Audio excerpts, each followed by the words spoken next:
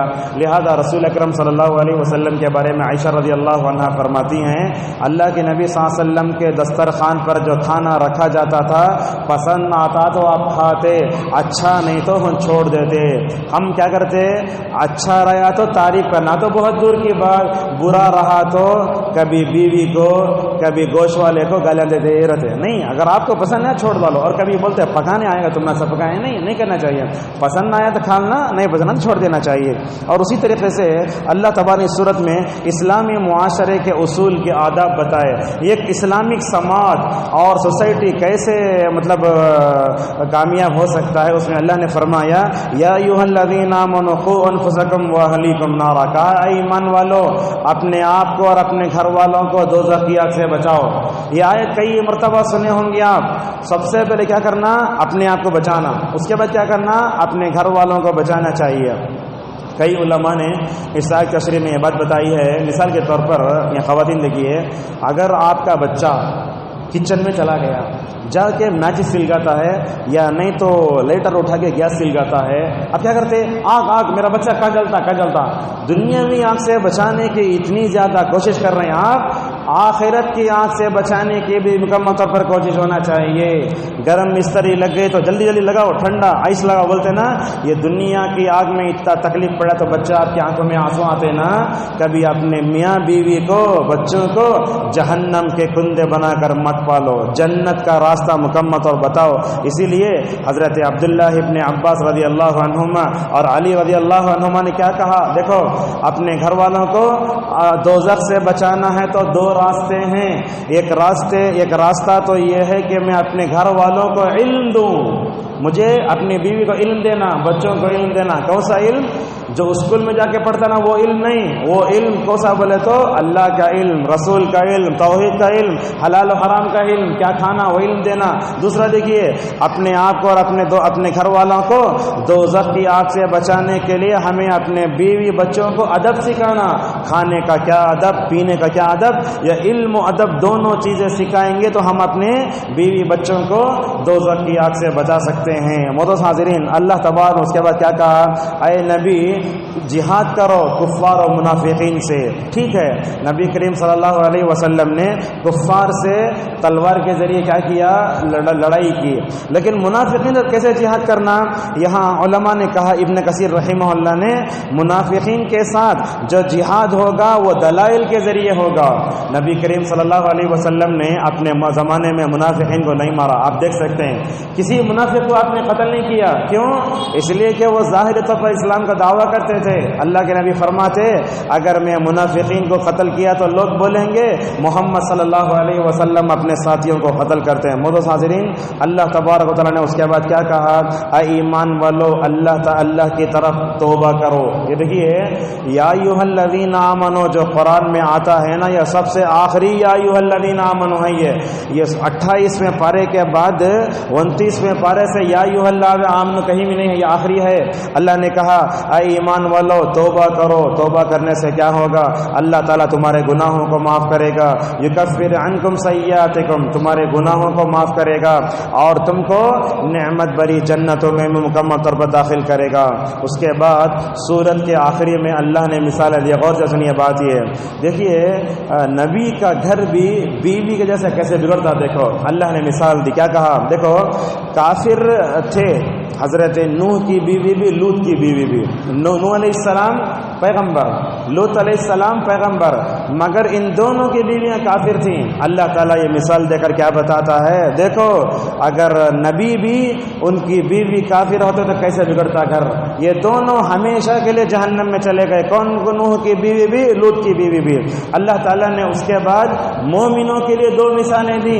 ایک مثال دی اللہ تعالیٰ نے فرعون کی بیوی کی، اس کا قصہ ہم ذکر کر چکے اس سے پہلے، آسیہ بنت مزاحم رضی اللہ عنہا۔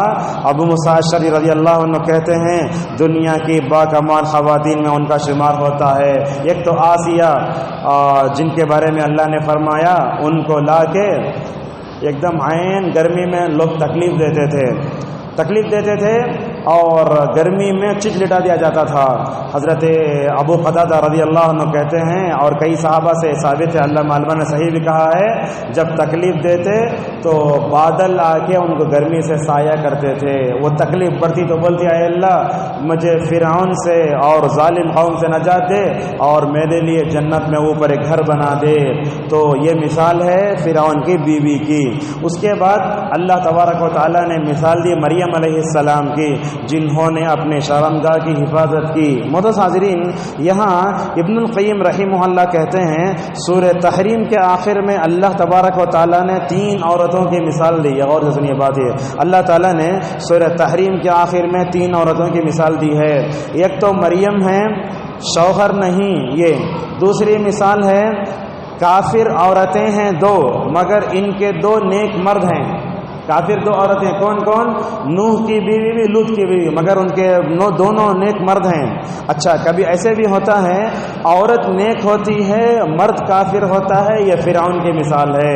لہذا ان 3 عورتوں کا تذکرہ کرنے کے بعد علامہ ابن القیم رحمہ اللہ نے فرمایا عائشہ رضی اللہ عنہا کے لیے مریم کی مثال دی گئی۔ دیکھیے عائشہ رضی اللہ عنہا کے لیے مریم کی مثال دی گئی، اے عائشہ تمہارے اوپر ایک جنگ میں واپس ہونے کے وقت بدکاری کا الزام لگایا گیا تھا نا، یہ تمہارے اوپر جو بدکاری کا الزام لگایا گیا یہ کوئی نیا نہیں ہے، اس سے پہلے مریم پر بھی لوگوں نے الزام لگایا۔ مریم کیا ابھی بگڑی نہیں، ویسا تم بھی مکمل طور پر کچھ بھی نہیں بگڑو گی۔ اور ایک بات بھی، 2 باتیں ہیں ذرا غلطی کی اصلاح کر لیجیے۔ ہمارے پاس لوگ کیا سمجھتے ہیں عیسیٰ علیہ السلام قیامت کے قریب میں آ کے جب مریں گے تو نبی کے بازو جو جگہ ہے وہاں جا کے دفن ہوں گے بولتے ہیں، یہ بات صحیح نہیں ہے، کہیں بھی دلیل نہیں ہے اس کی۔ عیسیٰ علیہ السلام جا کو ایک جگہ کہاں ہے وہاں نبی کی خبر ہے، ابو بکر عمر کی خبر، عائشہ کا پورا کمرہ بچ گیا۔ اب وہ جو ہے کہ وہاں جا کر دفن ہوں گے۔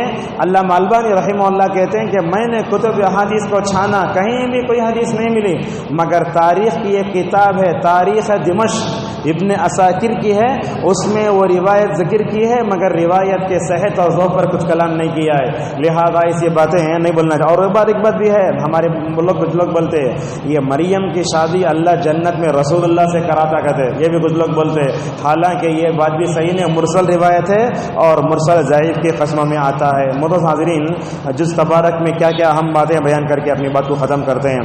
29واں پارہ سب سے پہلے سورہ ملک، یہ سورہ ملک کو اللہ کے نبی صلی اللہ علیہ وسلم نے بیان فرمایا جو بندہ رات میں سوتے ہوئے ہر دن اس سورت کو پڑھے گا عذاب قبر سے محفوظ رہے گا۔ اچھا اس حدیث کو سمجھنے کا طریقہ کیا دیکھیے، آپ برائی کرتے جاؤ جو چاہے کرتے جاؤ، میں سورہ ملک پڑھ لیا تو بچ جاؤں گا، ایسا معنی نہیں ہے۔ اس کا معنی کیا ہے، جو آدمی فرائض کی پابندی کرتا، گناہ کبیرہ سے اپنے آپ کو بچاتا، تب چل کر وہ رات میں سورہ ملک پڑھ کے سویا تو اللہ تعالیٰ عذاب قبر سے بچائے گا۔ عذاب قبر سے بچنے کے لیے اور کیا کرنا چاہیے، ہمیشہ دعا کرتے رہنا۔ ایک یہودی عورت آ کر نبی کریم صلی اللہ علیہ وسلم سے کہتی ہے اے محمد میں نے توریت میں پڑھا ہے کہ مردوں کو عذاب ہوتا ہے، قبر میں دیکھو عذاب قبر کا ذکر توریت میں بھی ہے۔ تو وہ عائشہ رضی اللہ عنہ کیا بولتی ہیں، وہ یہودی عورت اللہ کے نبی کے پاس آ کر بول کر چلے گی، میں دیکھتی ہوں کہ اللہ کے نبی اس یہودی عورت کے جانے کے بعد سے ہر نماز میں یہ پڑھتے اللہم انی اعوذ بک من عذاب القبر. لہذا ہمیں عذاب قبر سے بچنے کے لیے سورہ ملک پڑھنا چاہیے. دوسرا اس سے پناہ مانگنا چاہیے. تیسری بات گناہ کبیرہ سے بچنا، جیسے پیشاب کے چھینٹوں سے بچنا، غیبت سے بچنا، دوسروں کی عزت سے کھیلنے سے بچنا. اور اسی طریقے سے عذاب قبر سے بچنے کے لیے جمعہ کے دن موت کی اللہ سے دعا بھی کرنا، یہ بھی صحیح روایتوں میں ہے. آپ صلی اللہ علیہ وسلم نے فرمایا ما من مسلم یموت یوم الجمعہ او لیلۃ الجمعہ الا وقاه اللہ من عذاب القبر، رواہ احمد. آپ نے فرمایا کہ جو آدمی جمعرات کی شام میں مرتا ہے مغرب کے بعد یا جمعہ کے دن مرتا ہے، اللہ تعالیٰ اس کو عذاب قبر سے محفوظ رکھے گا. یہ روایت اکثر علماء نے ضعیف قرار دی ہے، مگر علامہ البانی رحمہ اللہ نے حدیث کو صحیح قرار دیا ہے. اسی طریقے سے اپنے آپ کو عذاب قبر سے بچانے کے لیے نمازوں کی پابندی بھی ہے. اللہ کے نبی نے کیا فرمایا؟ جب بندے کو قبر میں دفن کر دیا جاتا ہے اس کے سرانے پہنتے نماز، روزہ، زکوٰۃ، حج سب آتا. اگر نماز کی پابندی کرتے رہے ماشاءاللہ ہر طرف سے فرائض ہم کو گھیر کر رہیں گے. اور اسی طریقے سے عذاب قبر سے بچنے کے لیے شرک، بدعت، خرافات چھوڑ کے بندے کو توحید پر قائم رہنا چاہیے. اللہ نے سورہ ابراہیم میں کہا یثبت اللہ الذین آمنوا بالقول الثابت فی الحیات الدنیا وفی الآخرہ. کہا اسی توحید کے ذریعے بندے کو اللہ دنیا میں جمع کر رکھتا ہے اور قبر میں جمع کر رکھے گا. اور آپ دیکھتے ہیں اللہ کے نبی صلی اللہ علیہ وسلم کسی بھی بندے کو قبر میں رکھنے میں کیا بولتے؟ اے لوگو اس کے لیے سبات قدمی کی دعا کرو، اس لیے کہ ابھی سے سوال ہونے والا ہے. ہم وہاں کھڑے ہو کر امام صاحب جو اجتماعی دعا کرتے ہیں ہم آمین بول کے ہٹ جاتے ہیں، ویسا نہیں کرنا. آدمی کو انفرادی طور پر دعا کرنا چاہیے. کیا دعا کرنا؟ اے اللہ عقید توحید پر یہ بندہ مرا ہے، عقید توحید کے ذریعے اس کو سوال و جواب کے وقت سبات قدمی عطا فرما. ایسے مکمل طور پر کوشش کرنا چاہیے. اسی طریقے سے اس میں مقصد زندگی بتائیں گے، ہمارے مقصد زندگی کیا ہونا چاہیے، اور اس کے بعد ستاروں کی پیدائش کا کیا مقصد ہے. قرآن میں 3 مقصد آئے ستاروں کو پیدا کرنے کے. کیا کیا ہے؟ اللہ نے بیان فرمایا یہ آسمان کی زینت ہے. آج کل تو لائٹر ہم اتنے ڈال رہے ہیں وہ ستارے دکھتے نہیں ہم نا، ایسا ہو رہا ہے. کبھی کبھی ہائی وے پہ جائیں گے آپ ماشاءاللہ ایسے معلوم ہو رہا ہے کہ ساڑی میں پورے چمکیاں ٹاک ڈلے، ایسے دکھتا ہے ایسا. یہ ستارے آسمان کی زینت ہیں. دوسرا کیا ہے؟ اللہ تبارک و تعالیٰ نے ان ستاروں کو پیدا فرمایا ہے کیا ہے؟ شیطانوں کو مار بھگانے کے واسطے.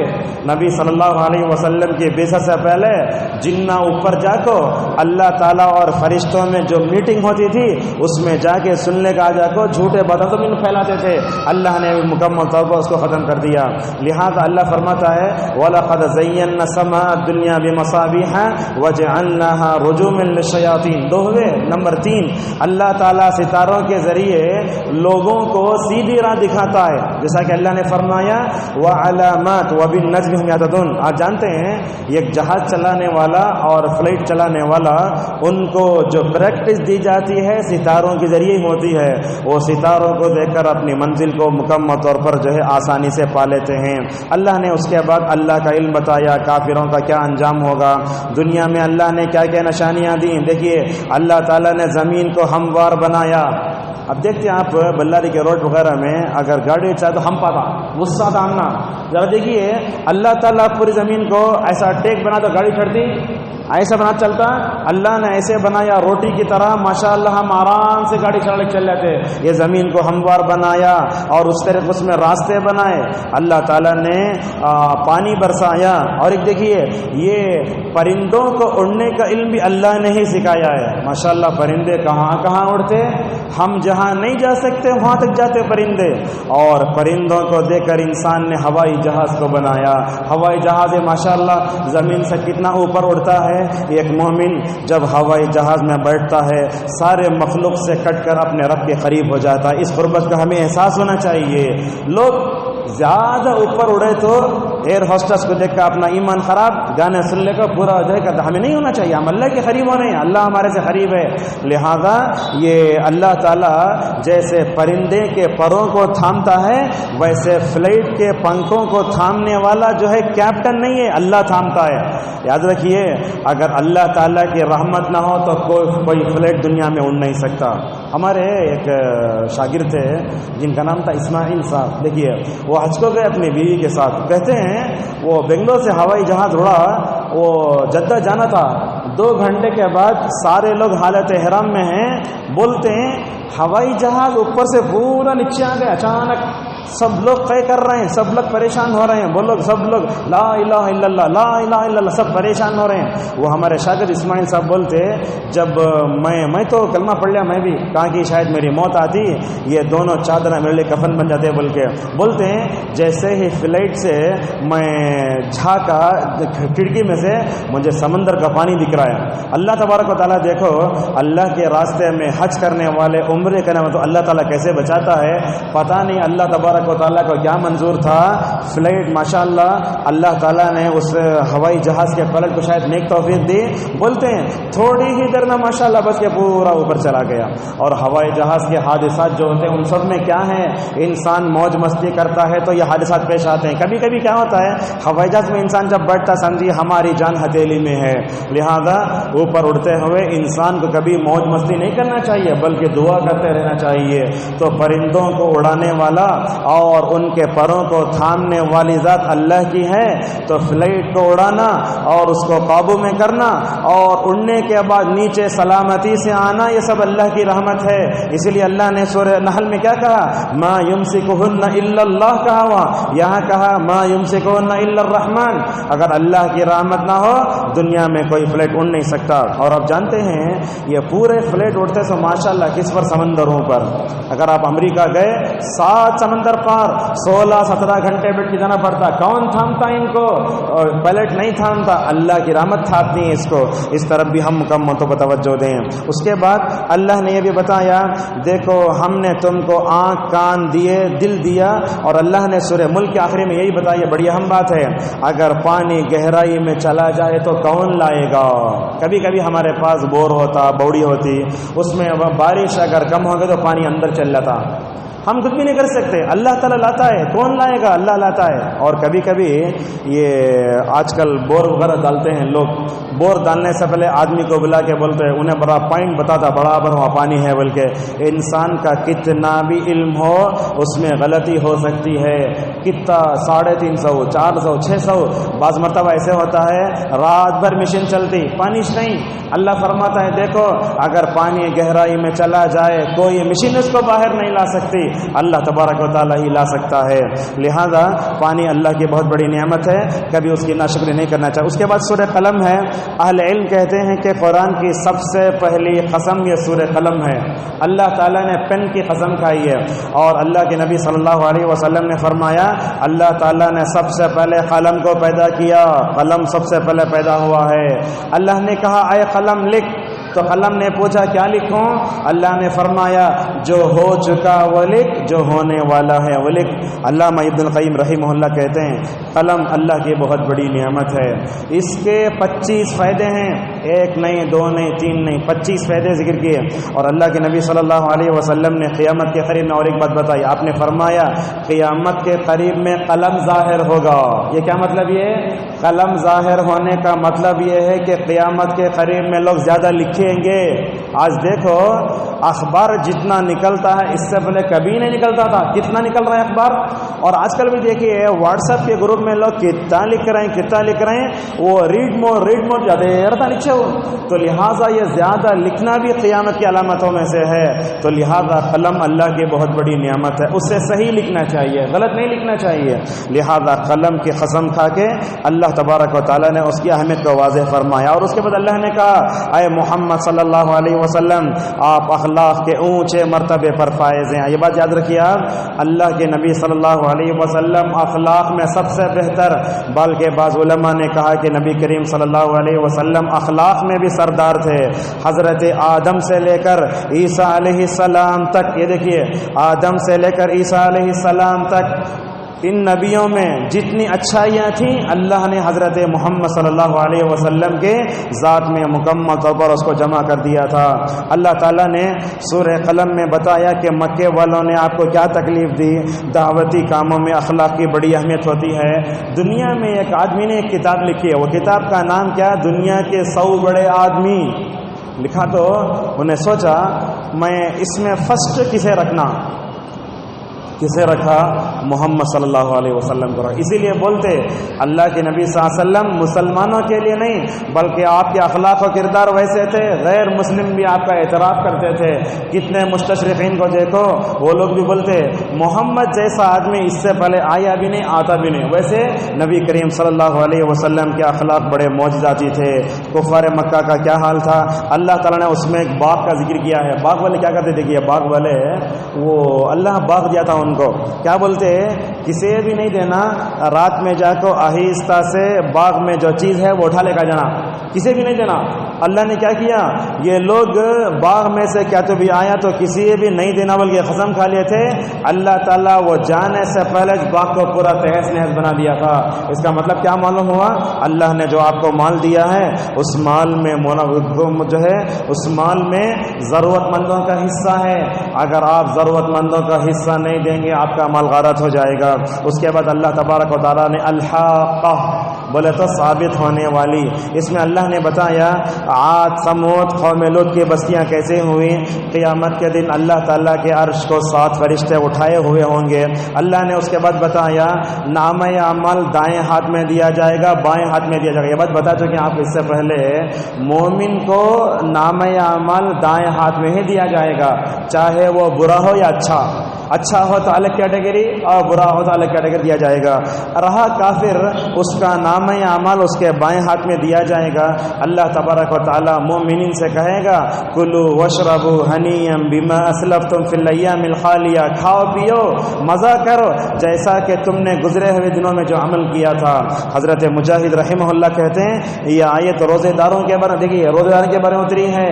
ہم دنیا میں روزہ رکھیں گے، بھوکے رہیں گے، قیامت کے دن ہم سے کہا جائے گا کھاؤ پیو، گزشتہ دنوں میں تم نے جو محنت کی تو اس کا بدلہ مکمل طور پر دیا جا رہا ہے. اس کے بعد معارج ہے، اللہ تعالیٰ نے جنتوں کیا سب بتائے. اس میں ایک وصف ہم بتاتے ہیں ہم میں سے ہر ایک کو اپنی شرمگاہ کی حفاظت بھی کرنا چاہیے، خصوصاً نوجوانوں کو شادی سے پہلے اپنی شرمگاہ کی حفاظت کیسے کرنا. یہ شرمگاہ صرف بیوی کا حق ہے، اس کے علاوہ کسی اور کا حق نہیں ہے. شرمگاہ کی حفاظت کے لیے کیا کرنا چاہیے؟ مرد کو چاہیے کہ وہ اوندہ نہ سوئے. اللہ کے نبی صلی اللہ علیہ وسلم نے ایک آدمی کو دیکھا اوندہ سو رہے، آپ نے فرمایا یہ جہنمیوں کے سونے کی کیفیت ہے. شرمگاہ کی حفاظت کرنا بولے تو اپنی نگاہوں کی حفاظت کرنا. جب تک انسان نگاہوں کی حفاظت نہیں کرتا شرمگاہ کی حفاظت نہیں کر سکتے. اور شرمگاہوں کی حفاظت کرنا بولے تو پردہ کرنا، جو اجنبی لڑکیاں ہوتی ہیں ان سے باتیں کرنا، بار بار ان کو نہیں دیکھنا. جانتے ہیں انسان کے آنکھ کان پورے زنا کرتے، وہ پورا زنا کا اثر جا کے کیا ہوتا ہے مکمل طور پر شرمگاہ پہ پڑتا ہے. ہمارے نوجوان بھی کیا کرتے ہیں اپنی شرمگاہوں کی حفاظت نہیں کرتے. جب شادی کا مسئلہ آتا بولتے میں شادی نہیں کرتا، بولتا ایسی بہت سی چیزیں ہوتی ہیں. لہذا ہر عورت کو ہر مرد کو اپنے شرمگاہ کی حفاظت کرنا چاہیے. کیوں؟ دیکھیے نبی کریم صلی اللہ علیہ وسلم سے پوچھا گیا یا رسول اللہ جنت میں زیادہ جانے والے لوگ کیوں جائیں گے؟ آپ نے فرمایا اللہ کا تقوی اور اچھے اخلاق یہ دونوں ملیں گے تو جنت میں جائیں گے. اچھا ٹھیک ہے، جہنم میں جانے کے 2 اسباب کیا ہیں؟ یہ دیکھیے نبی کریم صلی اللہ علیہ وسلم نے کہا پوچھنے والے سے جہنم میں لوگ 2 زیادہ جائیں گے 2 اسباب کی وجہ سے، اپنی شرمگاہ کا غلط استعمال کر کے، اپنی زبان کا غلط استعمال کر کے. اس کے بعد نوح علیہ السلام کا ذکر ہوا. نوح علیہ السلام اپنی قوم میں 950 سال تک ٹھہرے رہے، اپنی قوم کو سمجھایا سمجھے نہیں، اللہ تعالیٰ نے طوفان کے ذریعے پوری قوم کو ہلاک کر دیا. اس کے بعد مزمل کیا بولے تو اے چادر اوڑھ کر سونے والے. نبی کو پہلی وہی آئی تو رسول اکرم صلی اللہ علیہ وسلم چادر اوڑھ کے سو گئے. اللہ تعالیٰ اپنے نبی صلی اللہ علیہ وسلم کو کیسے انداز سے بلاتا دیکھو، اے چادر اوڑھ کر سونے والے اٹھ جاؤ، اب سونے کا وقت نہیں ہے. لہذا نبی کریم صلی اللہ علیہ وسلم کو مکے میں ذرا ٹینشن تھا. کیا ٹینشن؟ آپ کو، آپ کے صحابہ کو، بیوی کو، سب کو ٹینشن تھا. اللہ تعالیٰ کیا فرماتا ہے ٹینشن ٹینشن کو دور کرنا والا تو سب سے اچھی چیز تہجد پڑھو، ماشاءاللہ آپ کی زندگی میں سکون آ جائے گا۔ ٹینشن دور کرنا ہے، ہر چیز کو اللہ کے حوالے کرو۔ دنیا میں لوگ مجھے اور آپ کو زیادہ ستاتے، ہم کیا کرتے؟ ٹینشن لے لیتے، شوگر آ جاتی، ایسا نہیں کرنا، ہر چیز کو اللہ کے حوالے کرنا، اے اللہ دیکھ لے تو بس خلاص معاملہ حل ہو جاتا۔ اور اسی طریقے سے ٹینشن دور کرنے کے لیے اللہ کا ذکر بھی کرنا، ٹینشن دور کرنے کے لیے صبر بھی کرنا چاہیے۔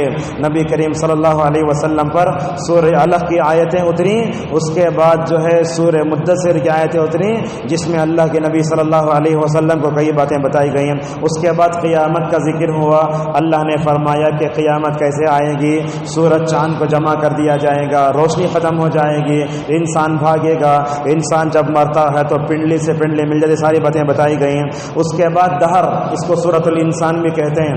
نبی کریم صلی اللہ علیہ وسلم نماز فجر میں جمعہ کی دوسرے رکعت میں اس سورت کو پڑھتے تھے۔ سورہ مرسلات آخری سورت ہے۔ مرسلات کیا ہے اس کا معنی؟